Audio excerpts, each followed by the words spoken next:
So Arthur D. Little is the inventor of strategic business planning methodology, which looks at the age and cycle of the industry. The second axis has to do with your assessment of how your business fits in to that industry. So is it a dominant position? Is it a growth position? Is it a weak or what they call tenable position? And depending upon which industry and the phase of its development, as well as your own enterprise position, then Arthur D. Little would give advice, which is there in the methodology you can study if you wish, as to how to move forward. Now, what we'd like to move on to is an awareness that there are at least 10 business models in the exchange economy. There are different kinds of economies evolving today, like you probably heard of the sharing economy, with Airbnb and with Uber and some of these other relatively new business models.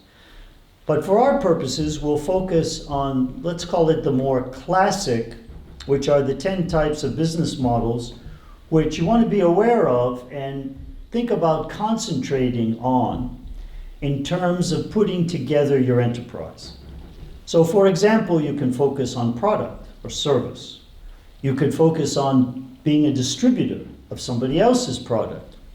You could focus on cost of capital, particularly in capital intensive like manufacturing businesses, or maybe packaging businesses that are capital intensive. Obviously, your cost of capital becomes a major component of your business model.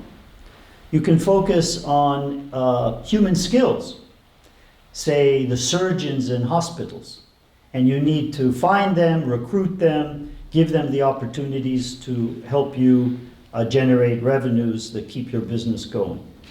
And probably most familiar to people today, particularly younger millennials, is the customer experience. So that becomes the main focus of your business model. These are some examples. Now, it seems to me that in moving forward with the whole idea of how do you develop a strategy around your business, it's a good idea to ask a few, say, leading questions. And one initial question I always ask the companies that I'm mentoring is, why are you doing the business? And you ask that of yourself and you ask that of each one of your partners, because the road might become a little rocky or it might become steep with challenges, and you need to be very clear in yourself why you want to do this. And often, in the context we're talking of the Holt Prize and the Holt Academy, a lot of the answer revolves around social impact or making a contribution to our community or the societies in which we operate, which is certainly very laudable. But then you also would do well to ask yourself, what are my unique talents and gifts? What can I bring to my business? And as you become more aware and familiar with the business model that you've selected, it'll become obvious that you bring strengths of a certain type, but there may be gaps. So what are the deficiencies which you need to then find in your partners, your co-founders, in order to make the business model holistic and more secure? The next question I find very valuable is when you say, I need a business model and I need a way to compete. The question is, what are my choices? Maybe I'm not aware, I'm in Peru or I'm in Hong Kong, and I may not be aware that I have multiple choices.